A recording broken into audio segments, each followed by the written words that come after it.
بسم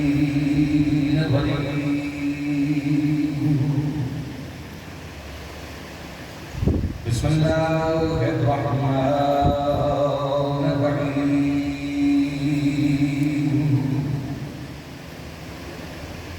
الحمد لله وكفى وسلام على عباده الذين اصطفى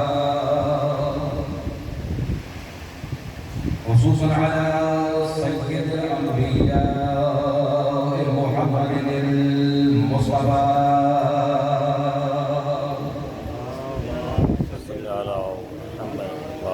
المركب بالياسين وعلى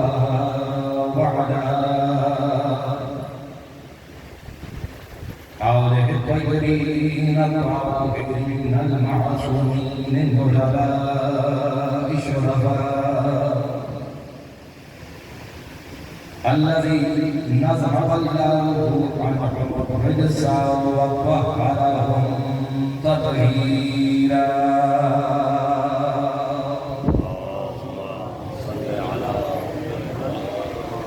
ولعنة الله على الأنبياء هذا إلى قيام يوم الجزاء أما بعد فقد قال الله سبحانه وتعالى في كتابه المبين بسم الله الرحمن الرحيم لقد كان لكم في رسول الله أسوة حسنة لمن كان يرجو الله واليوم الآخر وذكر الله كثيرا صدق الله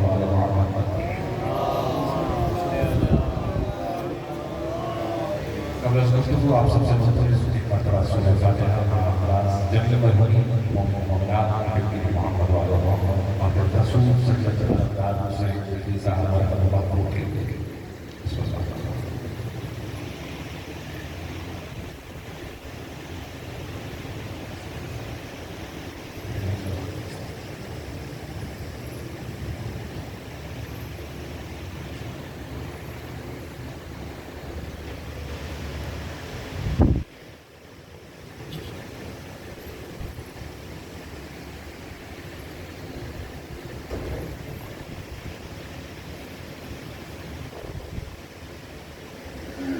اللهم ارزقنا حضرة الكلام شرع وصدق الذكر وعمله وأمه وأخيه وأولاد المعصومين برحمتك يا أرحم الراحمين. بعد جلاسة حبيب حسن مسلم کا واسطہ تذکری کے لیے ہم سب کے مخصوص کرنا ہے. حاضر محفل میں بھی ہمارے سب کے موقع خدا کا مقبول و منظور فرما جو مقبول ہیں ان کا شکر فرما پریشان پریشان فرما بجور وسیلوں کو خصوص کے بعد اللہ نصیب کی ذہن میں اسباب بیمار مومنان محمد علیہ السلام علیہ حاضر محفل میں سے اور وہ دل کے دل میں دعا لگی ہے ایک بچہ بھی شامل ہے کہ واقعہ اللہ سب کے بعد وہ شفا کا حاضر مرحبا کی درجات اللہ نے سید الشہداء دنیا میں جہاں جہاں رسول بھی عذاب سب کے عذاب بچائی گئی ہے سب کی جان عزت آبرو کی حفاظت کرنا اور دلوں میں پیڑائے محمد علیہ السلام زیادہ فرما حقیقی معلوم شیعہ سلاشت صحیح معلوم قدر اللہ سلاشت کی توفیق عطا کرنا اور سب دعاؤں کی دعا عالم الاموال سے حقیقی کی ضروری میں تعجیل فرما ان سب دعاؤں کی مقبولیت کے دل میں بلند اللہ کا برسہ فرما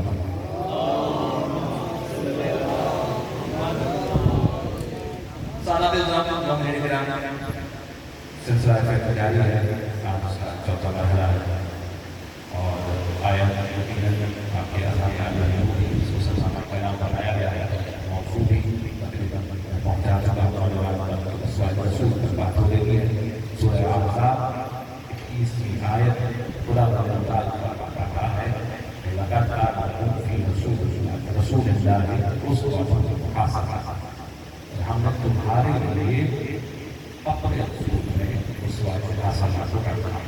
ایک سوال بنتا محمد والا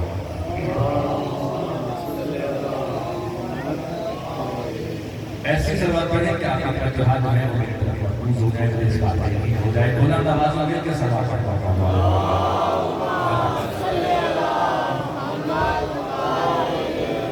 کا سلسلہ جاری ہے. یقیناً وہ بھی آپ کا دھیان عالیہ میں ہوں گی اور اس کا تھوڑا سا اعادہ کر لیا جائے تو تاکہ ہم بھی جس طرح اپنی گفتگو سے متصل ہو جائیں. جہاں پر بات کو چھوڑا تھا وہ یہ تھا کہ اسوہ رسول پر بات کرتے ہوئے جب یہ تاریخ دانوں نے اسلامی تاریخ لکھنے والوں نے لکھا تو کہیں نہ کہیں کوئی کجی کوئی کمی سامنے آتی ہے. اور اس کی شروعات یہاں سے کی گئی کہ جب پیغمبر اسلام صلی اللہ علیہ وسلم کی سوانح حیات یا اس وقت تذکرہ کیا تو یہ تو بتایا جاتا تھا کہ نور تھا جو گھر میں اترا, لیکن جس گھر میں وہ نور اترا, جس گھر میں وہ نور آیا, اس کی شروعات کرنے تو اسوہ رسول کو ہم نے شروع سے جانا ہے. تو تاریخ کی کتاب میں پتہ چلا کہ وہاں پر لکھنے والے رسول کے آبا و اجداد و والدین کے بارے میں یا تو خاموش نظر آتے ہیں یا یہ لکھتے ہوئے نظر آتے ہیں کہ وہ چونکہ ابھی دین محمد آیا نہیں تھا, دین اسلام آیا نہیں تھا, آغاز نہیں ہوا تھا, اس لیے رسول کے والدین دین اسلام پر نہیں تھے, یعنی تکفیر کی. اور یہ بڑا اہم مسئلہ ہے کہ اسوہ رسول جانا ہے.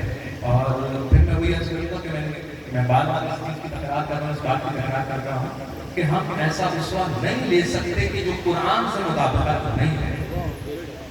ہم نے اسوہ رسول لینا ہے وہ قرآن سے لینا ہے یا ان سے لینا ہے کہ جن کے ساتھ قرآن, اور اس کا خمیازہ امت مسلمہ بھگت رہی ہے کہ نہ تو قرآن سے لیا گیا اسوہ اور نہ ان ہستیوں سے کہ جن کو صحیح معنوں میں معرفت محمد مصطفیٰ ہے. اگر یہ جھکتے اس طرف, اگر یہ رسول کا اسوہ دیتے وہاں سے تو کبھی بھی کہیں بھی ان کو ہزیمت نہ اٹھانا پڑتی, شرمندگی نہ اٹھانا. لیکن چونکہ بدل گئے, اختلافات آ گئے, یہ جو بھی مسائل رہے, جب بھی زمانِ حیات محمد مصطفیٰ صلی اللہ علیہ وسلم کی یا اسوہ پر بات کرنا شروع ہوئی تو یہاں پر آکے ہی سب سے پہلے یہ مسئلہ زیر بحث آ گیا کہ آیا محمد کے والدین دین اسلام پر تھے یا نہیں تھے. تو کوئی اس طرح جھکا کہ نہیں تھے, کوئی خاموش ہو گیا, اور کوئی بابا کے رول کہتا ہے کہ ہاں یقیناً محمد مصطفیٰ کے والدین دین اسلام پر تھے. میں نے کہا کہ جنہوں نے یہ تذکرہ کیا, جنہوں نے یہ لکھا کہ نہیں تھے, چونکہ یہ بات قرآن کے بالکل منافی ہے, ایسا ہو بھی نہیں سکتا. قرآن اس کے اوپر دلالت بھی کرتا ہے, گواہی بھی دیتا ہے. تو کیوں مؤرخین نے, لکھنے والوں نے اس پر آنکھوں کو بند رکھا؟ کیا وجہ تھا؟ تحقیق کی کمی,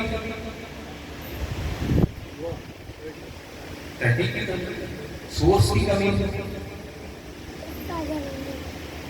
یا ایسے لوگ ناپید ہو چکے تھے کہ جنہوں نے زندگی محمد دیکھی. لیکن لکھنے والا جب کچھ لکھتا ہے کسی کے بارے میں تو معلومات اکٹھی کرتا ہے کہ نہیں کرتا ہے؟ اکٹھی کرتا ہے. کل کو اگر کوئی شخص میرے بارے میں لکھنا شروع کرتا ہے, ایک سوال پڑھنے میں کہ محمد والے محمد پر پریشان ہو گیا, ایسا حقیقت تو نہیں ہو رہا. میں مثال دے رہا ہوں, چلے میں اپنے آپ کو بڑی شخصیت پر دنیاوی طور پر اس کے اوپر لکھنا شروع کیا جائے تو کہاں سے آغاز کرتے ہیں؟ کہ کس گھر میں آیا, کس سن میں آیا, ماحول کیسا تھا, ارد گرد کے لوگ کیسے تھے, اس علاقے کا کیا حالات تھے, ٹھیک ہے, اور اس طرح کی چیزیں, زندگی جیسے جیسے بڑھتی گئی, کہاں کہاں کیا کیا کیا, ٹھیک ہے. تو جب آپ اس ہستی کے بارے میں کہ جس کے بارے میں اللہ کہہ رہا ہے کہ میں نے اس کو تمہارے لیے اسوہ حسنہ بنایا ہے, اس کی پوری زندگی کو تمہارے لیے نمونہ بنایا ہے, تو کیا تاریخ لکھنے والوں نے یا اسوہ رسول پر لکھنے والے نے یا تاریخ محمد مصطفیٰ لکھنے والے کی آنکھیں بند ہو گئی تھی, یا اس کی آنکھوں پر کوئی پٹی باندھی گئی تھی, یا وہ خوف کی پٹی تھی یا وہ لالچ کی پٹی تھی؟ کیونکہ اگر حقیقت میں آپ کی کھول کر دیکھتا تو اس کو کبھی بھی نہ تو محمد مصطفیٰ میں کبھی نظر آتی, نہ والدین محمد مصطفیٰ میں کبھی نظر آتی. کیوں؟ وجہ میری اور آپ کی محبت نہیں, وجہ قرآن کی آیتیں ہیں. تو گرا کون ہوتی ہو سکتا ہے کہ قرآن پر بھی مکمل یقین نہیں تھا. آپ بڑی خاموشی سے یہ جملے سماعت کر لیتے ہیں. سمجھ رہے کہ لکھنے والا جو لکھ رہا ہے کچھ بھی میسر نہیں ہے. اور اس پر یہ کہ جب تک نبی نہیں تھے اور پھر جب نبی بنے اس طرح کی بحث. تو میں نے کل بھی عرض کیا کہ جب ایک شخص نے 9 جلدیں لکھی صرف اور صرف اس بات پر کہ محمد مصطفیٰ کے جو والدین تھے وہ مسلمان تھے، دین اسلام پر تھے، تو محدث دین نے ان کا شکریہ ادا کیا کہ آپ کا امت مسلمہ پر احسان ہے کہ آپ نے 9 جلدوں میں اس بات کو ثابت کر دیا کہ محمد مصطفیٰ کے والدین دین اسلام پر تھے، مسلمان تھے. آپ کو 9 کتابوں کی ضرورت نہ پڑتی اگر علی کا ایک جملہ آپ کے کانوں میں ہوتا. صرف اور صرف ایک جملہ علی کا اگر آپ کے کانوں میں ہوتا یا آپ نے رسول کے بعد اپنے آپ کو علی کی طرف جھکا لیا ہوتا تو اتنی کتابوں کے انبار لگانے کی ضرورت نہ پڑتی. اور وہ بھی کس کے لیے؟ محمد مصطفیٰ صلی اللہ علیہ وسلم خاتم النبیین رحمت للعالمین. کیا مذاق ہوا ہے اسلام کے ساتھ، تاریخ اسلام کے ساتھ بھی اور اس ہستی کے ساتھ بھی کہ جو اس دین کو لے کر. غصہ بھی آتا ہے، شرمندگی بھی ہوتی ہے، بعض کا جذبات جو ہے نا تھوڑے بھڑک بھی جاتے ہیں. میں معذرت خواہ ہوں کہ اگر میرے لہجے میں کسی کو تلخی محسوس ہے، لیکن کیا کرتے ہیں؟ محبت ہے، محبت. آج اگر کوئی بات کرتا ہے تو بہت سے لوگ کھڑے ہو جاتے ہیں کہ اگر کوئی اس شخص کی جس نے گستاخی کی ہے اس کا ستم سے جدا کر کے لائے تو اس کو اتنا انعام ہوگا. ایسے ہے کہ جب بھی خدا نہ خاصہ کہیں نہ کہیں ایسا واقعہ ہوتا ہے تو آپ کو بہت سی ایسی تقاریر سننے کو ملتی ہیں، بیانات سننے کو ملتے ہیں کہ ایسی زندگی کا کیا فائدہ ہے، ایسی زندگی کو کیا کرتا ہے کہ اگر آپ محمد مصطفیٰ کو اس کو قربان نہیں کر سکتے، کسی ایسے کی زبان نہیں کاٹ سکتے، کسی ایسے کا سر نہیں کاٹ سکتے.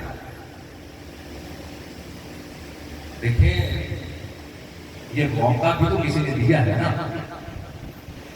یہ بات بھی تو یہاں تک کسی نے پہنچائی ہے. افسوس کی بات یہ ہے کہ ہر وہ حضرت سرائی کرنے والا جب بھی بولتا ہے تو اس کے ہاتھ میں جو کتاب ہوتی ہے جس کو وہ بنیاد بناتا ہے وہ ہمارے ہی کسی مسلمان بھائی کی لکھی ہوئی ہوتی ہے. مسئلہ یہ ہے، مسئلہ یہ ہے.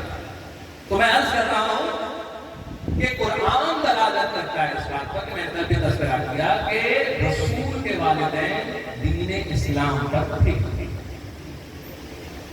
دین اسلام، اس میں نہ کسی کو شک ہونا چاہیے نہ شبہ ہونا چاہیے. کیوں کہ اگر کوئی یہ کہے کہ نبی کے والدین دین اسلام پر نہیں تھے تو پھر اس سے بڑا سوال جو میں نے کل عرض کیا وہ یہ آتا ہے کہ جب تک نبی پر وحی نہیں آئی نبی کس دین پر تھے؟ سمجھ رہے نا آپ کو بات والدین کی تو ہے. تو قرآن بھی جب آپ پڑھیں گے تو وہ بتائے گا کہ صحیح معنوں میں اسوہ رسول کیا ہے، حیات طیبہ ہے کیا. اور پھر جب علی مرتضیٰ کی طرف آپ رخ کریں گے تو وہ بتائیں گے شفاعت پڑھیں گے محمد والے محمد. جب بارگاہ باب العلم میں آپ آئیں گے تو 9 جلدوں کی ضرورت نہیں پڑتی، صرف ایک خطبہ ہے میرے مولا، اس کا ایک جملہ ہے جو میں آپ کی سوالوں کی نظر کر رہا ہوں. یقیناً اس پر تحقیق کرنے والے اس کو ڈھونڈنے والے اس کو ڈھونڈ بھی ہوں گے، لیکن اگر آپ یہ جملہ سن لیں گے تو آپ کو سمجھ آئے گی کہ صحیح معنوں میں معرفت محمد مصطفیٰ ہے کیا، کہتے کسے. ایک سوال بڑے دل پڑھ کے محمد والے محمد. تو میرا اور آپ کا مولا یہ فرماتا ہے کہ تناسقت ہم قرائم الاسلام الى مطہرۃ الارحام. ابھی محمد مصطفیٰ کی بحث نہیں ہے، اس پہ بات نہیں کرا میرا آپ کا مولا. انبیاء کے بارے میں سوال کیا گیا کہ انبیاء کیسے گھروں میں آتے ہیں، کس طرح سے آتے ہیں، کیسے آتے ہیں. تو کیا فرما رہا ہے کہ ہمارے مولا تناسقت ہم قرائم الاسلام، یہ ایسے صلحوں میں سکونت کرتے ہیں کہ جن میں صرف اور صرف کرم ہوتا ہے. یہ کرم والی صلحوں میں ہوتے ہیں اور وہاں سے الى مطہرۃ الارحام، ایسے ارحام ارحاموں کی طرف جاتے ہیں کہ جو پاک و پاکیزہ ہوتی ہیں. ابھی محمد مصطفیٰ کا تذکرہ نہیں کر رہا میرا مولا, ابھی صرف اور صرف بتا رہا ہے کہ انبیاء کس طرح سے آتے ہیں. کہاں سے آتے ہیں؟ یہ سکونت کرتے ہیں کہاں پر؟ کرائم الاسلاب, ایسی صلحوں میں کہ جن میں کرم ہوگا, کرم سے بھرپور صلحوں میں نبی آتا ہے. اور پھر وہاں سے کہاں؟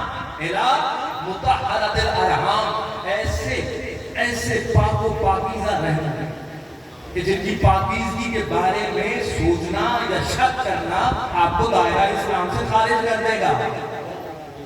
اب سمجھ آئی جو یہ سوچے کہ رسول کے والدین مسلمان ہیں یا نہیں, آپ ان کے اسلام کی فکر نہ کریں, آپ اپنے اسلام کی فکر کریں.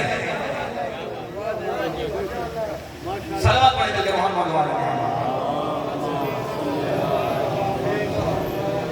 آگے بڑھیں.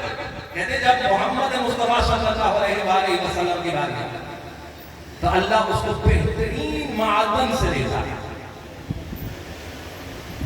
اور اس کو بہترین سر میں بھیجتا ہے, اور وہاں سے پاک و پاکیزہ اور مطہر ارحام رحم میں منتقل. محمد مصطفیٰ کو ہستی ہے کہ بہترین معدن, بہترین شجرہ, نہ اس کے شجرے جیسا کسی کا شجرہ ہے, نہ اس کے سر جیسا کسی کا سر ہے, نہ اس کی پاکیزگی کی رحم میں جو پاکیزگی اس جیسی کوئی پاکیزگی ہے, نہ اس کی عطرت جیسی کوئی عطرت ہے.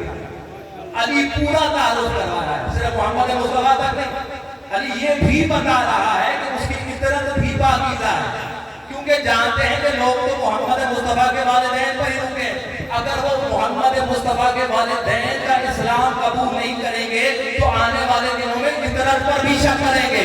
تو کیوں نہ آج علی اس کو بھی واضح کر دے کہ نبی کی عطرت جیسی کوئی عطرت نہیں. نعرہ تکبیر, نعرہ رسالت, یا رسول اللہ, آواز بلند تر صلوات. سمجھ رہے؟ اسوہ رسول لینا ہے تو اس سے تو نہیں, اس کو خود معرفت رسول. کیا کیا کچھ نہیں لکھ دیا گیا, کیوں قرآن کی طرف توجہ دی. آج اتنے عرصے بعد اگر مجھ جیسا کم علم جس کے پاس کچھ بھی نہیں ہے, اور اس وقت کے پتہ نہیں کتنے بڑے محدث ہوتے ہیں, پوری زندگیاں دین اسلام کے خدمت میں,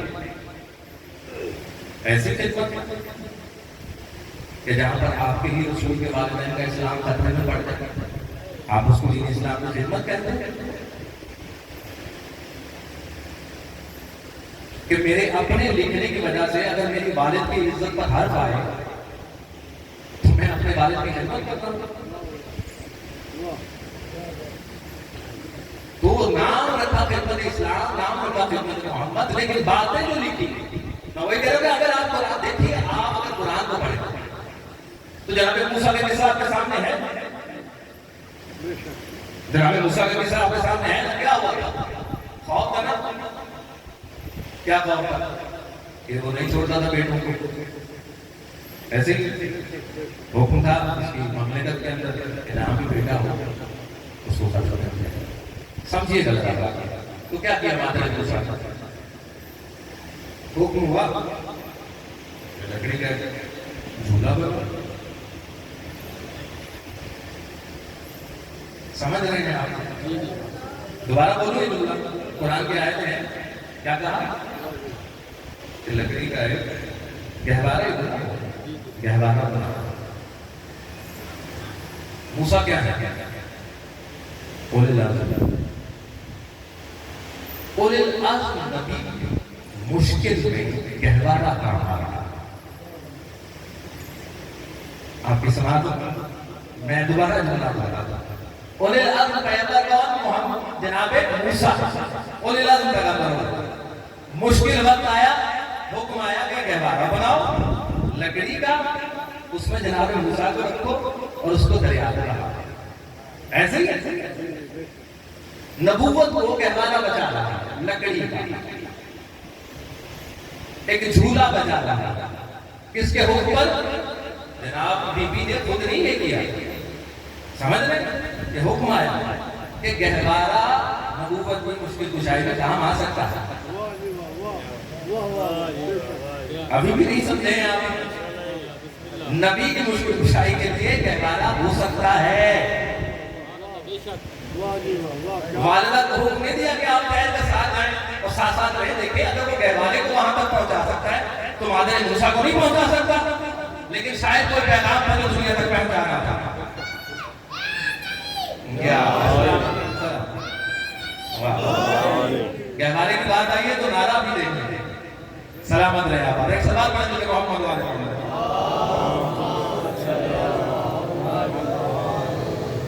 ٹھیک ہے وہ حکم ہوا کر دیا گیا. آپ وہاں پر قرآن کی اس آیت پر کیا فرما رہا ہے وہاں پر کہ جب اس کے بارے میں جناب مادر موسیٰ نے ڈالا ہے اور اللہ تعالیٰ اس کے بعد کہ ایک تو پریشان ہے یہ جو نبی اس کو بھیجا ہے اس سے محبت ہے. اس سے کیا ہے؟ محبت ہے. اس بچے سے ہمیں محبت ہے اور ہم چاہتے ہیں کہ اس کی پرورش ہماری آنکھوں کے سامنے ہو. موسیٰ کے لیے اللہ یہ فرما رہا ہے کہ مجھے موسیٰ سے محبت ہے. ٹھیک ہے؟ تو ہم یہ چاہتے ہیں کہ اس کا بچپنا ٹھیک ہے اس کا بچپنا سارا کے سارا ہماری آنکھوں کے سامنے. موسیٰ جیسا نبی اللہ اس کے لیے کہتا ہے کہ مجھے اس سے محبت ہے اور اس کی ساری پرورش میں اپنی آنکھوں کے سامنے کرواؤں گا. کہ آپ نے آنکھیں بند کری محمد مصطفیٰ اور موسیٰ کا تقابل نہیں کر سکتے آپ؟ کہ اگر موسیٰ جیسے نبی کے لیے اللہ یہ فرما رہا ہے تو محمد مصطفیٰ تو اولی العزم سے بھی اولی العزم ہے. وہ تو موسیٰ کا بھی سردار نبی ہے. نعرہ حیدری. موسیٰ کے لیے آپ نے بات تصدیق کرنی قرآن کا درایا ہے. تو خیر بات جو میں کر رہا ہوں پھر ایک اور میں صرف مثالیں دے سکتا ہوں اور شاید یہ پیغام کہیں اور تک بھی پہنچ جائے. سورہ برات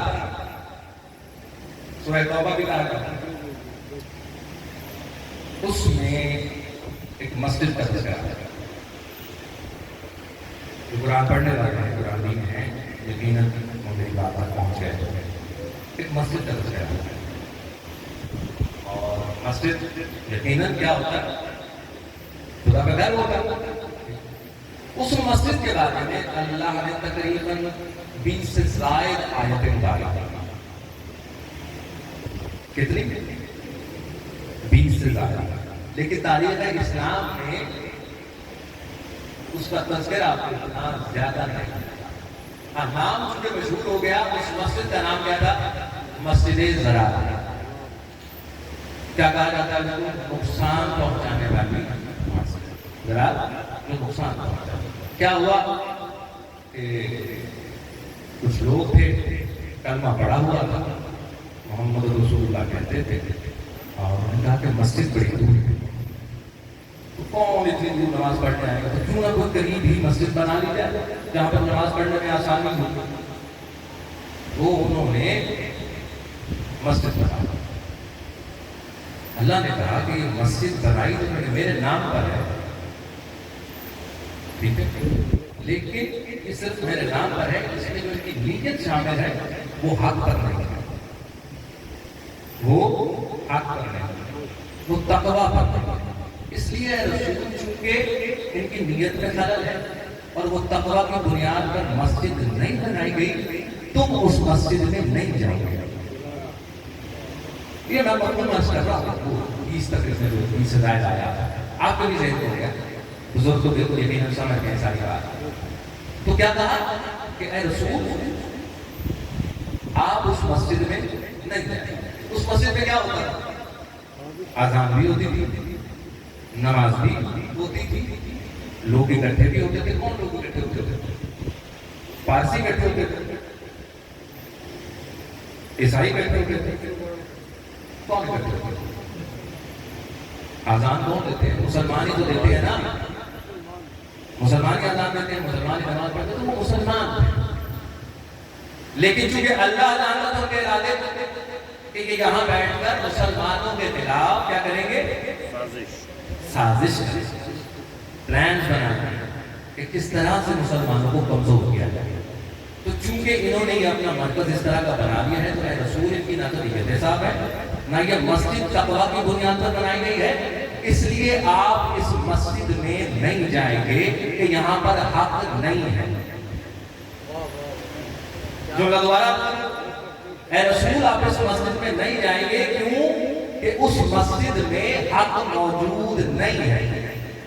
اللہ اپنے رسول کو ایسی مسجد میں نہیں بھیجتا کہ جہاں حق نہ ہو. ایسے گھر میں کیسے بھیج سکتا ہے؟ نعرہ حیدری. بڑی بات. جہاں پر نام خدا لیا جا رہا ہے، دکھاوے کی نمازیں پڑھی جا رہی ہیں، اللہ منع کر رہا ہے کہ رسول تم نہیں جاؤ گے کیونکہ وہاں پر حق نہیں ہے، تقویٰ نہیں ہے. تو رسول کا عبداللہ کے گھر میں آنا اس بات کی دلیل ہے کہ وہاں تقویٰ بھی ہے، وہاں حق بھی ہے. صلوات پڑھیں ملتے محمد والے محمد.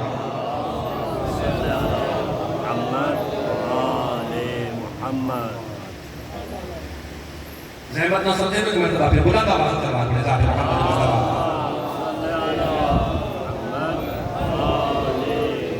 تو ہو ہی نہیں سکتا، ہو ہی نہیں سکتا.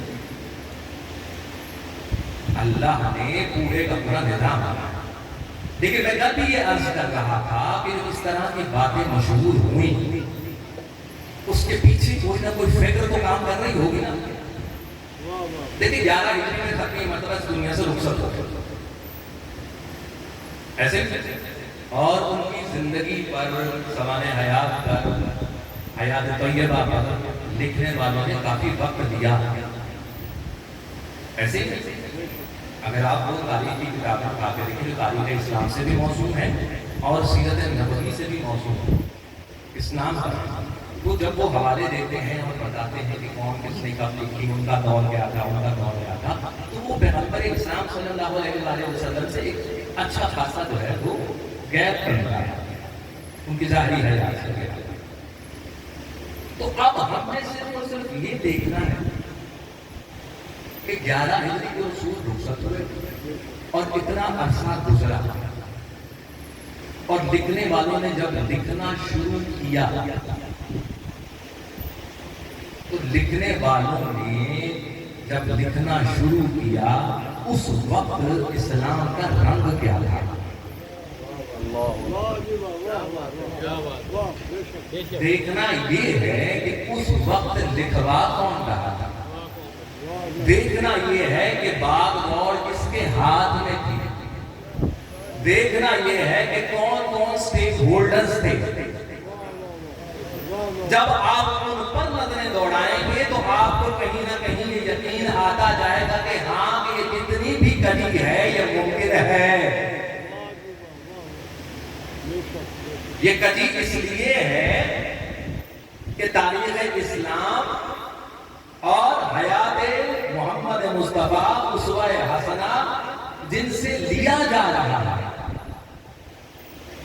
ان کو صحیح معنوں میں معرفت محمد مصطفیٰ بھی نہیں ہے، معرفت دین خدا بھی نہیں ہے.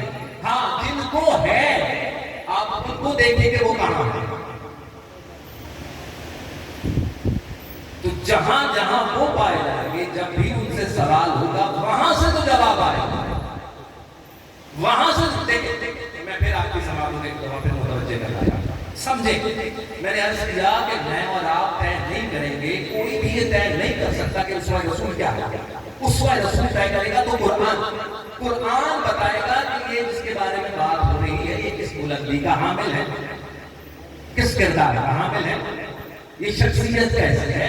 بات جب میرے اور آپ میں آ جائے گی تو پھر بات جو ہے کچھ بھی ہو سکتی ہے، میری ذاتی کو رنجش بھی ہو سکتی ہے. سمجھ رہے بات؟ تو جب آپ قرآن کو ہی نہیں دیکھیں گے اور حیات محمد مصطفیٰ پر قلم اٹھائیں گے تو یقیناً کمی تو آئے گی. کمی تو آئے گی. پہلے دیکھیں تو صحیح کہ اللہ نے محمد کو بنایا کیسا ہے. اللہ بتائے گا لیکن بنایا ہوا میرا نہیں، بنایا ہوا اس کا. آیت روزانہ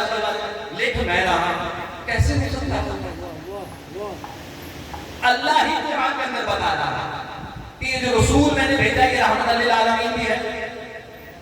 ایسا ہی ہے کہ نہیں ہے؟ رحمت للعالمین. میں نے پہلے بھی سمجھا اتنی وسعت ہے اس بات میں کہ میں اور آپ آج بھی اس رحمت للعالمین کے گھیرے میں ہیں.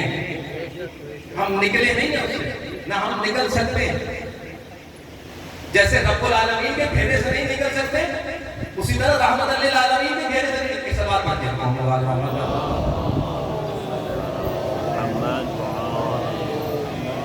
پھر پڑھیے گا بلند آواز سے.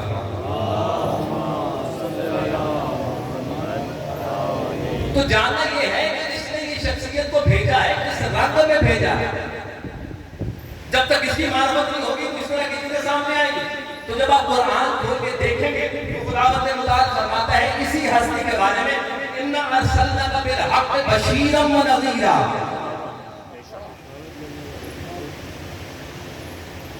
دیکھو اس پر لکھنے سے پہلے اس پر بات کرنے سے پہلے سوچو کیونکہ جس کو ہم نے بھیجا ہے اِنَّا أَرْسَلْنَاكَ جیسے اِنَّا أَرْسَلْنَاكَ ٹھیک ہے أَرْسَلْنَاكَ رحمۃ للعالمین ہے. اسی اِنَّا أَرْسَلْنَاكَ بالحق مبشرا ونذیرا. اور ہم نے نہیں بھیجا اس محمد مصطفیٰ کو حق کے ساتھ. کس کے ساتھ؟ بالحق. حق کے ساتھ کیا بنا کر؟ مبشرا ونذیرا. مبشرا ونذیرا کا معنی کیا ہے؟ بشارت دینے والا ڈرانے بشارت دینے والا خوشخبری دینے والا اور نذیرا ڈرانے والا تنبیہ کرنے والا. یہی ہے. تو اگر ان معنوں پر میں رک جاؤں تو کیا میرے ذہن میں محمد مصطفیٰ صلی اللہ علیہ وسلم کے بارے میں ذات اقدس کے بارے میں کیا آئے گا؟ ایک رسول ہے جو خوشخبریاں بھی دیتا ہے اور ڈراتا ہے. یہ اس کا کیا یہی ہے کہ رسول ہے وما محمد الا رسول.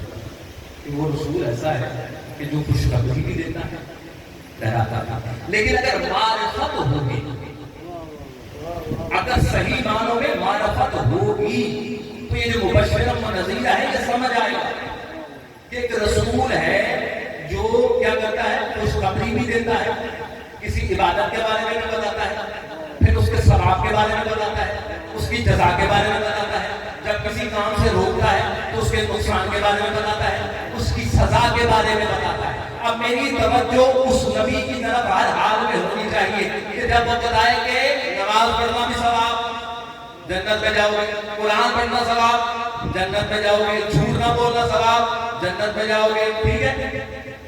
اسی طرح باقی عبادات روزہ رکھو حکم الہی پورا کرو گے اس پر تمہیں یہ بشارت, حج کرو گے یہ بشارت. ایسے ہی گھبرا تو نہیں آپ جہاد کرو میرے ساتھ یہ بشارت اس کا ثواب یہ ہو جائے گا. ٹھیک ہے. وہی نبی اگر کہے کہ اللہ کی راہ میں جو کچھ تمہیں دیا ہے اگر خرچ کر دو گے تو اس پر تمہیں یہ انعام ہے, اس کی یہ بشارت ہے, اس پہ تمہیں یہ اجر ملے گا. تو یہاں تک تو میں نے سن لیا, لیکن جب اسی نبی نے کہا کہ کسی کے چہرے کو دیکھنا عبادت ہے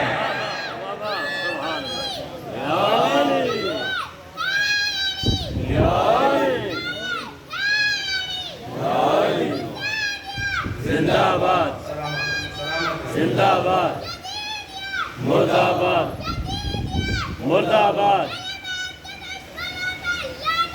بے شمار اللہ صلی اللہ محمد.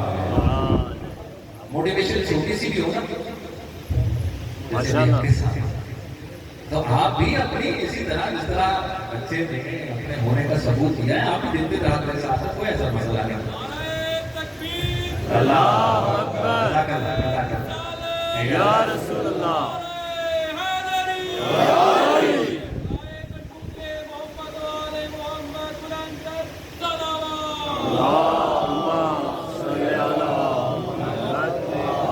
اور یہ تذکرہ نبی ہر عبادت کے بتانے کے بعد کر رہے ہیں. سٹیٹس پتہ چل رہا ہے اس عبادت کا کہ کسی کے چہرے کو دیکھنا عبادت. بڑا اجر ہے اس کا. تو کسی نے سوال کر لیا نا کہ جب نہیں ہوں گے تو کیوں پریشان ہو؟ واجب سبحان اللہ. تمہیں یہ لگتا ہے کہ وہ نہیں ہے. تمہیں یہ لگتا ہے کیونکہ جو کچھ پیچھے سے چلا آ رہا ہے تمہارے ہاں اس میں یہی ہے کہ اگر بندہ موجود نہ ہو، ذات موجود نہ ہو، تو اس کا مطلب یہ ہوتا ہے کہ اب نہیں. ایسا نہیں ہوتا. تمہیں یہ لگے بھی نہ کہ نہیں ہے تو دیکھو اور کچھ نہیں، اس کا تذکرہ کر لینا، اس کی بات کر لینا، اس کے بارے میں ایک دوسرے سے اظہار خیال کر لینا. ہم اس کو بھی عبادت بنائیں گے، وہ بھی عبادت میں شامل ہے. اور دیکھو یہ بشارت تو دے رہا ہوں نا، اب میں نذیر بھی.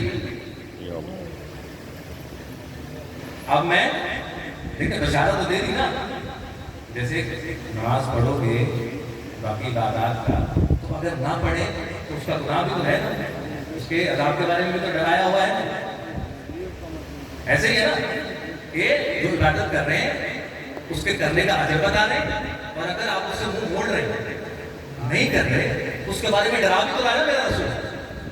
ڈرا بھی تو رہا ہے، تو ڈرا کے بھی تو بتا رہا ہے کہ اس کا عذاب کیا ہو سکتا ہے. تو جیسے یہ بتاتے بتاتے بتاتے یہاں تک آئے کہ کسی کے چہرے کو دیکھنا ہے عبادت، ان کے ذکر کو کرنا ہے عبادت. دیکھو جیسے نماز پڑھو گے تو یہ اجر ہے، چھوڑو گے تو یہ سزا ہے. اس کے چہرے کو دیکھو گے، اس سے محبت رکھو گے تو یہ جزا ہے. دیکھو اگر اس کو چھوڑو گے، جس کے بارے میں یہ کہہ رہا ہوں کہ اس کے چہرے کو دیکھنا عبادت، اس کا تذکرہ عبادت، اس سے محبت کرنا عبادت ہے، اگر چھوڑ دیا تو میں نذیر ہوں، میں بتا رہا ہوں تمہیں، تم پوری زندگی آخری سانس تک عبادت کرتے رہو، آخری سانس تک عبادت کرتے رہو. صفا و مروہ کے درمیان صحیح کرتے ہوئے رخصت ہو جائے، اگر اس کا بغض تمہارے دل میں ہوا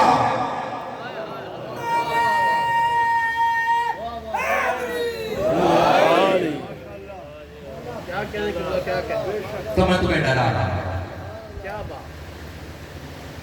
تمہاری کوئی عبادت نہ کچھ بھی کرے جب تک اس سے متمسک نہیں ہے. اور مسئلہ شاید یہی ہے، اسی لیے رسول کو علی سے نہیں لیا گیا.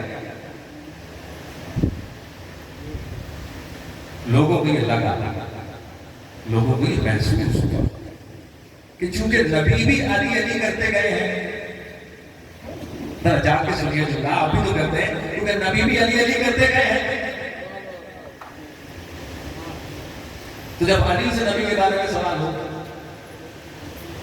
تو یقیناً کہیں نہ کہیں وہ اپنا تذکرہ کرے. اور چونکہ مجھے کہیں نہ کہیں علی سے ضد ہے، اب سمجھے اس بات کو کہ بعد رسول جب لکھنے والوں نے ختمی مرتبت حضرت محمد مصطفیٰ صلی اللہ علیہ وآلہ وسلم کی حیات طیبہ پر قلم اٹھایا تو نظر محمد مصطفیٰ پر نہیں، نظر علی اور اولاد علی پر نہیں. کیونکہ قدورت، کیونکہ نفرت، کیونکہ دشمنی تھی، اس لیے حق کو چھپایا گیا، حق کو چھپایا گیا. لیکن میں کل بھی عرض کیا کہ حق چھپتا ہے، جتنا بھی چھپا وہ عیاں ہو کر رہتا ہے، کیونکہ حق ذکر ہے، ذکر حق ہے. نحن نزلنا الذکر وإنا لہ لحافظون. یہ ذکر ہم نے ہی نازل کیا ہے، ہمیں اس کی حفاظت کرے. تو یہ ہو نہیں سکتا کہ حق کو چھپائے. ہاں جہاں پر ایسا ہوا کہ دنیا کو لگنے لگا کہ اب حق چھپ رہا ہے یا چھپ جائے گا یا چھپنے والا، تو اسی خاندان رسالت کے گھر سے حسین اپنے بچوں کو لے کر، اپنے ماں بہنوں کو، اپنی بیٹیوں کو لے کر، اپنے اعزاء و اقربا کو لے کر، اپنے دوستوں کو لے کر نکلا مدینے سے کہ نہیں، آج اگر حسین نہیں نکلے گا تو حق چھپ جائے گا. خدا کی قسم اگر حسین نہ نکلتے کربلا میں نہ آتے، یہ معرکہ نہ ہوتا، تو ابھی تو آپ نے صرف نبی کے والدین کے بارے میں یہ سنایا، سوچئے پھر کیا ہوگا۔ کربلا اسوہ رسول ہے، اسوہ رسول کو زندہ رکھنے کا نام کربلا ہے۔ ہمیں ہستیوں کا تذکرہ کرتے ہی بار بار اس لیے ہیں کہ ہمیں اس آئینے میں محمد مصطفیٰ کا اسوہ نظر آتا ہے، اور یہ بڑا کریم گھرانہ ہے۔ آپ نے بہت خوبصورتی سے بتایا کہ سنا میں بڑا مشہور ہوا۔ خداوند متعال آپ کو محفوظ رکھے، آپ کی ہر دلی خواہش کو اپنی بارگاہ میں قبول کرے۔ آج 4 مبارک ہو گئے، 5 کی شب لگ گئی، کسی نہ کسی شخصیت کا تذکرہ ہو رہا۔ میں نے عرض کیا کہ بڑا کریم ہے، بڑا ایک دفعہ ہوتی ہے انسان سے غلطیاں، کیوں نہیں؟ لیکن اگر آپ صرف دل سے ایک دفعہ اس دروازے پر آ جائیں تو انسان حیران ہو جاتا ہے کہ یہ استقبال کیسے کرتے ہیں۔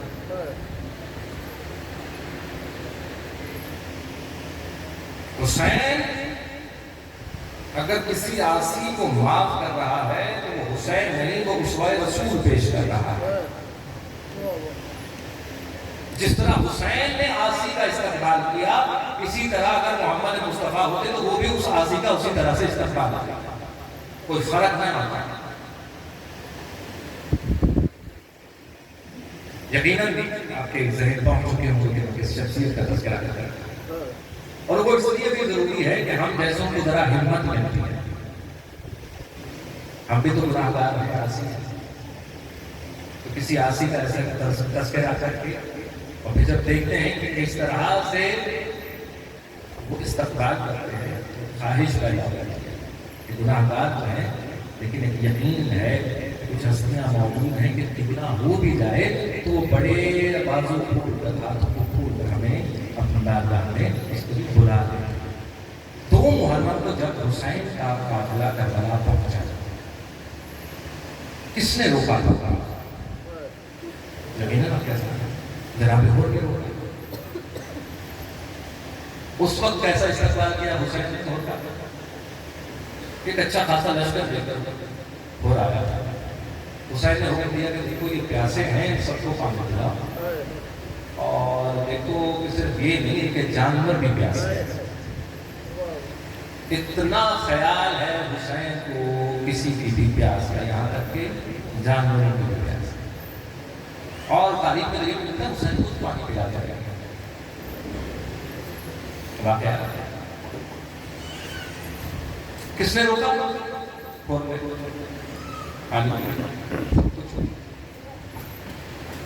اور جیسے ہی حسین کے فرس کے گھوڑے کی لگام میں ہاتھ آنا ہوتا کہ اے حسین آپ نہیں جا سکتے، تو حسین نے جملہ کہا تھا کہ تیری ماں تیرے غم میں بیٹھا، تو حسین کو روکا۔ تو حر نے جملہ اس وقت کہا تھا کہ اگر کسی اور نے عرب کی جملہ کہا ہوتا تو میں پلٹ کر اس کو بھی یہی جواب دیتا، لیکن حسین میں آپ کی والدہ کا نام صرف اور صرف خیر و برکت کے لیے لیتا ہے۔ حر کے گناہ بھی دیکھتے جائیں اور حر حسین کو روکنے والا، حسین کو ناجائز دینے والا، وہیں پر قیام پر مجبور کرنے والا، پانی بند ہوتا ہے جب یہ سازش ہوتی ہے اس میں بھی شامل ہے، جب خیام حسینی پر پانی بند ہو رہا ہے وہ اس میں شامل ہے، ٹھیک ہے؟ ہر اس کام میں کہ جو اذیت محمد والے محمد یا حسین اس کے خانوادے کے لیے بن رہی ہے وہ اس میں شامل ہے۔ کب تک؟ صبح عاشورا، اور ہر کام میں شامل ہے۔ پانی بھی بند کر رہا ہے، نہیں جانے دے رہا، جتنی بھی میٹنگ ہو رہی ہے خط بھی لکھ رہا ہے، اور فوج کو بھی بلا رہا ہے، یہ سب کام ہو کر رہا ہے، ان کے گناہ دیکھیں۔ کب تک؟ صبح عاشور۔ لیکن جیسے ہی صبح عاشور ہوئی، حر کے کانوں میں حسین کا جملہ کہ تیری ماں تیرے غم میں روئے، اور پھر حسین کو یہ کہنا ہوگا کہ میں آپ کی ماں کا نام صرف اور صرف خیر و برکت کے لیے لیتا ہوں، تو بار بار حر کے ذہن میں